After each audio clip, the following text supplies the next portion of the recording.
We are going to look at a story of absolute engineering brilliance, watching this machine transform from a heavy, awkward wooden curiosity into literally the most produced vehicle in human history.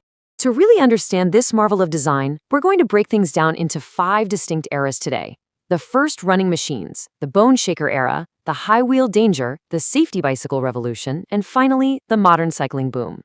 Section 1. The first running machines, or solving the problem of walking. Our journey kicks off in the early 19th century, right? When humanity was suddenly slammed with a massive transportation crisis. Following the 1815 volcanic eruption of Mount Tambora, the world experienced the year without a summer. Now, this caused massive global crop failures, which unfortunately led to mass horse starvation. So, suddenly lacking horses, a German baron named Karl von Drais decided he needed to invent a mechanical alternative. What he came up with was the Draisienne, better known as the dandy horse. This 48-pound wooden beast was the very first means of human transport to use 2 wheels in tandem. You steered the front wheel, sat right astride the wooden frame, and literally just pushed the vehicle along with your feet. And while it was a genuine breakthrough back in 1817, the public kind of mercilessly mocked the riders, calling it a dandy horse after the highly fashionable, foppish men who usually rode them around for display.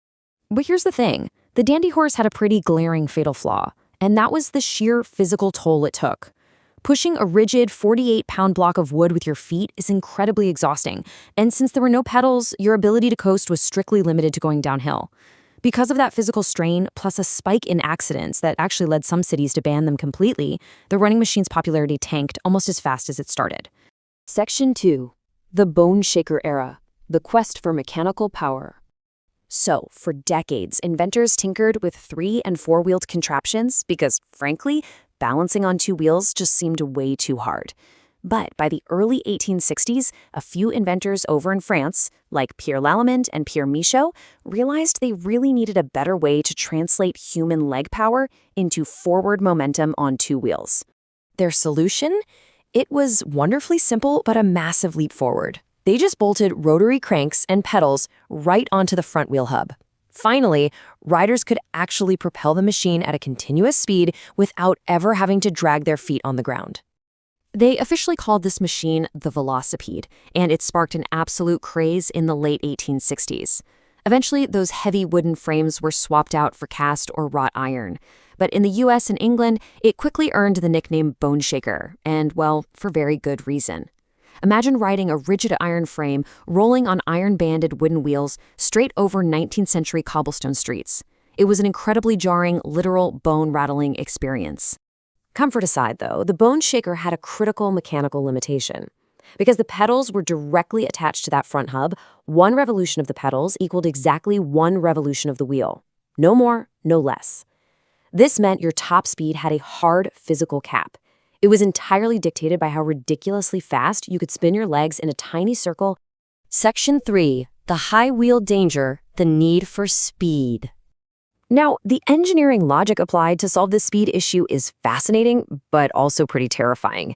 If 1 spin of the pedals gives you 1 spin of the wheel, and you want to go faster without spinning your legs any quicker, there is literally only one mathematical solution. You have to make the wheel bigger. And that realization birthed the iconic high wheel bicycle. They enlarged the front wheel drastically, sometimes up to 60 inches across. In fact, to squeeze out every ounce of top speed, the wheel size was custom matched to the rider's exact inside leg measurement. The rear wheels shrank way down just to save weight, and they introduced wire spoke tension wheels, giving us that classic, unmistakable silhouette. People later nicknamed these the penny farthing, comparing the huge front wheel and tiny rear wheel to a large British penny next to a small farthing coin. But make no mistake, the high wheeler was strictly for adventurous, highly athletic young men. The sheer danger and height made it completely inaccessible to women wearing restrictive Victorian fashion. So risk-averse folks, like elderly gentlemen or women in heavy skirts, had to rely on much heavier, slower tricycles or quadricycles if they wanted to get around safely. Because the fatal flaw of the high-wheeler was, unfortunately, quite literal.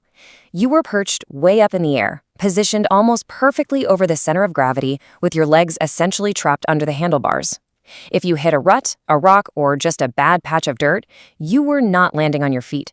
You were getting pitched straight forward, headfirst over the front wheel. They called it taking a header or coming a cropper, and it routinely resulted in broken wrists or, far worse, fatal head injuries. It was incredibly fast, sure, but absolutely deadly. Section 4. The Safety Bicycle Revolution, Perfecting the Machine. So, the late 19th century saw an unbelievable burst of rapid evolution in just 2 decades. The French had started mass production, wire spokes were being patented, but the real game changer hit in 1885 when an Englishman named John Kemp Starley produced the Rover. This is widely considered the very first recognizably modern bicycle. Then, just 3 years later, John Boyd Dunlop reinvented the practical pneumatic or air-filled tire, finally providing a genuinely smooth ride over rough pavement. What inventors did was finally solve the sheer danger of the highwheeler by using a chain drive connected to the rear wheel. This effectively separated the pedaling from the steering. Now, you could gear the bike to go fast without needing a ridiculously massive wheel. It meant equal-size wheels, a vastly safer, lower center of gravity, and thanks to those air-filled tires, a ride that wasn't going to shatter your teeth. And the safety bicycle craze of the 1890s changed society way beyond just getting from point A to B. Cyclists actually organized the Good Roads movement, fighting to get streets paved well before cars ever took over. Bike manufacturers pioneered the vertical integration and mass production techniques that Henry Ford would later famously copy. They even invented the concept of the annual model change. Yep, planned obsolescence, long before the auto industry thought of it. Plus, with the new step-through frames, women could easily mount and ride, which served as a massive catalyst for moving away from restrictive Victorian clothing. Talk about a cultural reset. Section 5. The Modern Cycling Boom, a Global Phenomenon. Once that core diamond frame design was locked in, it proved to be insanely adaptable. Over in Europe, heavy utility roadsters quickly dominated as the everyday commuter vehicle.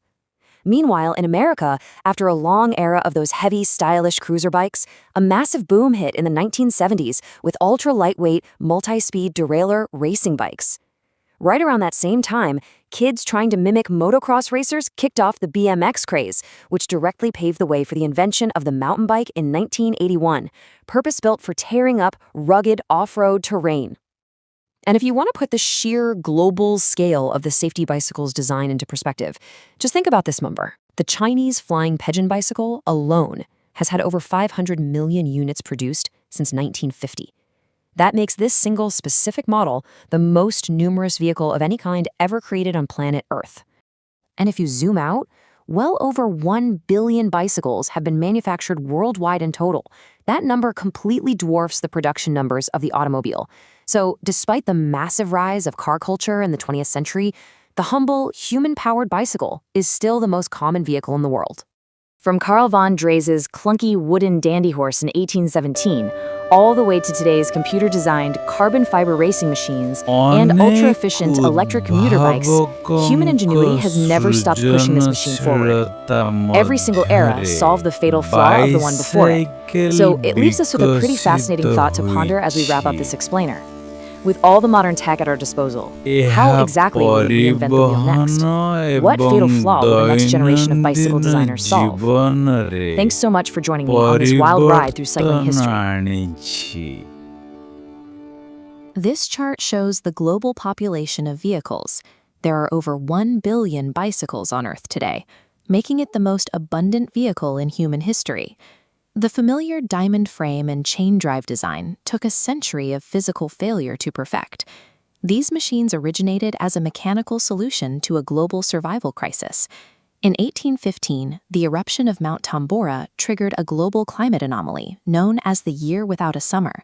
Crops failed across Europe, and because there was no feed, tens of thousands of horses starved, wiping out the primary mode of transportation. German Baron Karl von Drais responded to the collapse of horse-drawn mobility in 1817 with a two-wheeled wooden alternative, the Dreisine. This original model features 2 wheels in tandem, but absolutely no drivetrain. To move, the rider sat astride the wooden beam and pushed along the ground with their feet. Drais proved that a human could balance on 2 inline wheels while in motion, but his invention revealed a physical limitation. The machine was only as fast as the rider could walk. In the 1860s, French inventors attached pedals directly to the front wheel hub to create the velocipede. But pedaling the steering wheel made it unstable. Furthermore, the rigid iron frame and wheels transferred every road impact to the rider. It was dubbed the bone shaker. The pedals proved humans could generate mechanical momentum, but the 1-to-1 gear ratio meant the machine was only as fast as the rider could spin their legs. To bypass the speed limit of direct drive pedals, engineers had to increase the circumference of the wheel itself. This produced the highwheeler, or penny farthing. To maximize speed, the front wheel was enlarged, lifting the rider 5 feet off the ground. With the rider perched directly over the front axle, the center of gravity was dangerously high. Hitting a stone abruptly stopped the wheel, pivoting the rider forward and throwing them over the handlebars, a crash known as taking a header. The high-wheeler delivered speed, but its lethality restricted cycling to athletic, risk-tolerant young men. Engineers now had to match the high-wheeler's speed without its lethal height. John Kemp Starley's 1885 Rover safety bicycle separated the pedaling mechanism from the steering wheel. By placing the crank in the center frame and connecting it to the rear wheel with a chain, Starley used gear ratios to multiply power, allowing for smaller, identical wheels. John Boyd Dunlop's air-filled pneumatic tires arrived shortly after, providing the first reliable shock absorption for the smaller wheels. By resolving the conflict between speed and stability, the safety bicycle established the layout used by almost every bicycle produced since. These mechanical refinements triggered a global bicycle boom in the 1890s, as high-speed travel became accessible to the general public.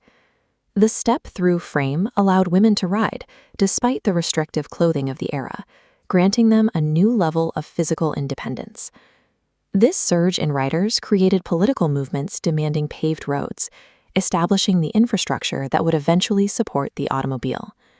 Reliable mechanics and mass production turned the bicycle into an agent of societal change.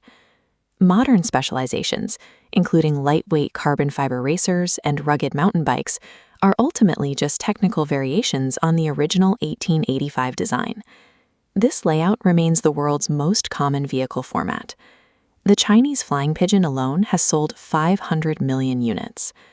The bicycle stands as a product of iterative physics, a century of trial and error that finally perfected human-powered movement.